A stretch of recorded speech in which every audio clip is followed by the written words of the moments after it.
लड़के के पैदा होते ही, कई बार तो पैदा होने से पहले ही हर माँ उसके लिए एक चाँद सी बहू लाने के सपने देखने लगती है। भले ही बेटा काला हो, लेकिन बहू हूर की परी ही होनी चाहिए। बरखुरदार को पढ़ने लिखने का महत्व समझाते हुए हमेशा यह दाना भी फेंका जाता है, पढ़ेगा लिखेगा नहीं तो चाँद सी बहू कैसे मिलेगी।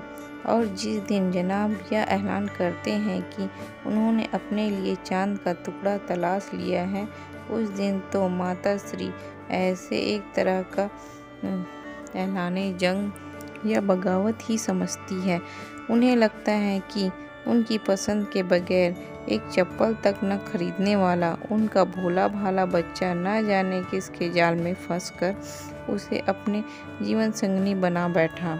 सुलोचना जी के साथ भी ऐसा ही कुछ हुआ। उनके आज्ञाकारी सपूत ने भी एक रोज जैसे बम विस्फोट कर दिया। आप हमेशा बड़ी हसरत से एक चांद के टुकड़े की बात किया करती थी ना, सो मैं अपने लिए एक चांद का टुकड़ा पसंद कर लिया है माँ। बस आप लोग चल कर उस लड़की के माँ बाप से मिलिए और जल्दी से मेरी शादी की तारीख तय कर दीजिए। वे भीतर से बुरी तरह हिल गई, मगर तुरंत संभलते हुए टालने के अंदाज में बोली, केवल तुम्हारे पसंद करने से ही शादी नहीं हो सकती। लड़की का घर परिवार वगैरह भी तो देखना पड़ता है। शादी मुझे लड़की से करनी है, घर परिवार से नहीं, बेटे ने बड़ी लापरवाही से कहा। वैसे उसका घर परिवार हमसे किसी तरह कम नहीं है, बल्कि बढ़कर ही होगा।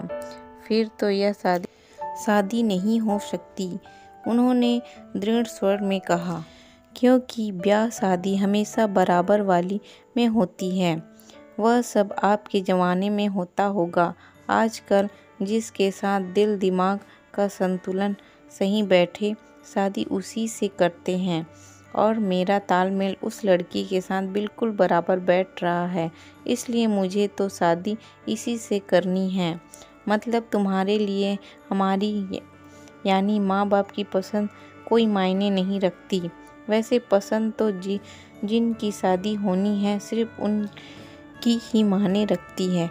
फिर लड़की से बगैर मिले आप यह कैसे कह सकती हैं कि वह आपको पसंद आएगी कि नहीं। लाडली ने जिस तरह की आप और पापा आपस में सलाह करके मुझे बता दीजिएगा कि लड़की के घर कब चलेंगे, ताकि मैं उन लोगों को बता दूं। सुलोचना को उस लड़की से मिलने में कोई दिलचस्पी नहीं थी जिसने उनके हमेशा जैसा आप ठीक समझे माँ कहने वाले बेटे को जिरह करनी सिखा दी थी। उन्होंने मन ही मन उस अनदेखी लड़की के समस्त खानदान को कोसा और बेटे के जाने के बाद अपने पति से चुनौती के स्वर में कहा, अगर आपने अपने बेटे का साथ दिया तो मुझसे बुरा कोई नहीं होगा। पति इस चेतावनी पर खिलखिलाकर हंस पड़े। अच्छे होने का तो कोई दुखद अनुभव याद है ना, सो बेटे का साथ दे कर स्वयं ही अच्छा क्यों न बन जाऊं। मुझे बुरा साबित करने के लिए तो आप कुछ भी कर सकते हैं, उन्होंने उलाहना दिया। पति ने फिर ठहाका लगाया, मुझे यह सब करने की क्या जरूरत है भाई, तुम्हारी काबिलियत से कौन अनजान है। सुलोचना का दिल अपना माथा या सही कहे तो पति का माथा पीटने को किया, लेकिन बात बढ़ाने के बजाय मसला आपसी बातचीत से सुलझाना बेहतर लगा। तो बेटे की पसंद आपको भी पसंद है। सवाल मेरी तुम्हारी पसंद का नहीं, भाग्यवान हमारे बेटे की पसंद का है, क्योंकि जैसा उसने कहा जिंदगी तो उस लड़की के साथ उसे ही गुजारनी है, उसे अकेले ही कैसे गुजारनी है। सुलोचना ने झल्लाकर कहा, जब वह इस घर में आएगी तो हम सब के साथ ही रहेगी ना। पति ने गहरी सांस ली, हाँ अगर तुमने रहने दिया तो। मैं भला क्यों नहीं रहने दूंगी। बेटे के पैदा होने से पहले से ही जागती आंखों से उसकी शादी करके चांद सी बहू लाने का सपना देख रही हूँ। अच्छा, लेकिन कभी यह भी सोचा कि उस चांद सी बहू के आने के बाद तुम क्या करोगी? यह भी कोई पूछने की बात है? सब जान पहचान वालों को दावत दूंगी। वह तो शादी ब्याह के मौके पर सभी देते हैं। पति ने बात काटी। तुम अपना वर्षों पुराना सपना अपने पर क्या खास करोगी? अगर पैसा दोगे तो कुछ खास करके भी दिखा दूंगी, यानी शानदार शादी। लेकिन मैं तो बाद की बात पूछ रहा हूँ। शादी के बाद बहू के साथ तुम्हारा व्यवहार कैसा होगा?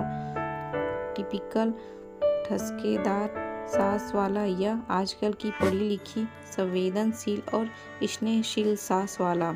वह तो बहू के आने के बाद ही पता चलेगा। आने के बाद क्यों? बरसों से बहू लाने की सोच रही हो तो क्या यह नहीं सोचा कि जब वह हमारे परिवार की सदस्य बन जाएगी तो उसके इस घर में हैसियत क्या होगी? एक बेटी की, घुसपैठिए की, या बगैर तनख्वाह की स्थायी नौकरानी की? नौकरानी तो खैर हमारा बेटा नहीं बनने देगा, मगर तुम उसे अपनी उत्तराधिकारिणी समझोगी या प्रतिद्वंदी? यह तो तुम ही बता सकती हो। इस बात से सुलोचना सोच में पड़ गई। उन्होंने तो अब तक केवल लड़की तलाश करने, उसे देखने जाने, उसके लिए जेवर कपड़े खरीदने और बड़ी धूमधाम से बहू को घर लाने तक के सपने ही देखे थे। बहू के घर आ जाने के बाद या किसी नितांत अजनबी के परिवार का अभिन्न अंग बन जाने के बाद क्या होगा, यह तो उसने कभी सोचा ही नहीं था। उसे याद आया, बेटा होने पर जब उन्होंने पहली बार रात दिन रहने वाली नौकरानी रखी तो शुरू में उसे उसके साथ कितनी असुविधा महसूस हुई थी। उसके बाद जब भी पुरानी नौकरानी जाती तो नई नौकरानी के साथ तालमेल बैठाने में हमेशा उलझन होती थी। नौकरानी से संबंध तो खैर कामकाज तक ही सीमित रहते थे, लेकिन बहू के साथ तो सीमित संबंध नहीं हो सकते। वह तो बेटे के साथ घर की हर एक अच्छी बुरी बात में शरीक होगी। उसे सोच में पड़ा देखकर पति ने फिर ठहाका लगाया और कहा, यही सोच रही हो ना कि शादी के धूम धड़ाके के बाद तुम्हारा नया यानी सास का अवतार कैसा होगा? यह सिर्फ तुम्हारी सभी महिलाओं यानी बेटों की माँओं की समस्या है। तुम लोग तो बस धूमधाम से चांद सी बहू लाने के सपने देखती हो, उसके बाद के नहीं। इसी कारण सास बहू के झगड़े होते हैं। अगर तुम लोग पहले से सोच लो कि परिवार में एक नए सदस्य के आने के बाद उसके साथ कैसे तालमेल बैठाना होगा तो कभी कोई परेशानी ही ना हो। वे सकते में आ गई। मजाक में ही सही, पति ने जो कहा है उसे एकदम से नकारा तो नहीं जा सकता। शादी की तैयारियों में शादी के बाद की बात सोचने की फुर्सत किसे होती है? मगर कुछ भी हो, बात तो सोचने वाली ही है। समझ में नहीं आ रहा है ना कि क्या और कैसे करना है। पति आज कुछ ज़्यादा ही बात करने के मूड में थे। तुम भी कभी बहू रही थी और अपनी सास से तुम्हें भी बहुत कुछ शिकायतें थी, कुछ कही कुछ अनकही। ऐसा करो, आज से फिर उन सब शिकायतों के बारे में शांति से बैठकर विस्तार से सोचना शुरू कर दो और फिर अपने आप से वादा करो कि तुम अपनी बहू को उन शिकायतों का मौका कभी नहीं दोगी। बस फिर यह समझ लो कि तुम्हारी समस्या सुलझ गई। उन्हें यह तो समझ में नहीं आया कि समस्या कैसे सुलझाऊंगी, मगर पति ने जाने अनजाने एक बार फिर उन्हें गुजरा जमाना याद दिला दिया था। शादी के शुरू के दिनों को याद करना किसे अच्छा नहीं लगता, और वे भी एक बार फिर उन सुनहरे दिनों और उनसे जुड़ी खट्टी मीठी यादों को जीने लगी। यह तो मम्मी जी बहुत सुलझी हुई और स्नेहमयी महिला थी। बेकार ही टोका टाकी नहीं करती थी। दिन भर तो उनका व्यवहार ठीक ही रहता था। लेकिन शाम को उनके पति के ऑफिस से लौटते ही अम्मा जी का रवैया मेरा बेटा सिर्फ मेरा ही है वाला हो जाता था। बेटे के आने के इंतजार में वे आधा घंटा पहले ही बरामदे में आकर बैठ जाती थी। उस जमाने में मोबाइल की सुविधा तो नहीं थी, वरना शायद बेटे को फ़ोन करके पूछती रहती कि कहाँ तक पहुँचा। अम्मा जी की कोशिश तो यही रहती थी कि बेटा उनके पास ही बैठा रहे, अपने कमरे में जाए ही नहीं। अगर वह जूते उतारने के बहाने जाता भी था तो वे सुलोचना को अपने पास ही रोक लेती थी। तू कहाँ चली? अभी आ रहा है वह, उसका चाय नाश्ता यहीं ले आ। बेटा भी कम उस्ताद नहीं था, कभी थकान कभी सिर दर्द का बहाना बनाकर कमरे में आ जाता था। मगर अम्मा तो उसकी भी अम्मा थी, आनन फानन उसके कमरे में पहुंच जाती थी। गोद में सिर रख कर सराहने को बाबूजी वकील थे, सो देर से लौटते थे। मगर तब भी अम्मा अपने कमरे में जाने के बजाय ड्राइंग रूम में ही महफिल जमाए बैठी रहती थी और महफिल खत्म होने के इंतजार में बेचारी सुलोचना ऊँघने लगती थी। अम्मा की ये आदत भी बहुत बुरी लगती थी। वह अपने रिश्तेदारों और जान पहचानों वालों के सामने सहृदयता दिखाते हुए कहती कि इससे कह रही हूँ कि कल छुट्टी है, बहू को कहीं घुमा ला, या कौन सी अच्छी फिल्म चल रही है उन दोनों के लिए टिकट मंगवा दूँ। जबकि हकीकत यह होती थी कि अम्मा उस दिन सब परिवार किसी रिश्तेदार के घर जाने का कार्यक्रम बहुत पहले ही बना चुकी होती थी। बस अम्मा जी की इन हरकतों ने उनके दिल में अम्मा के लिए कड़वाहट भर दी थी।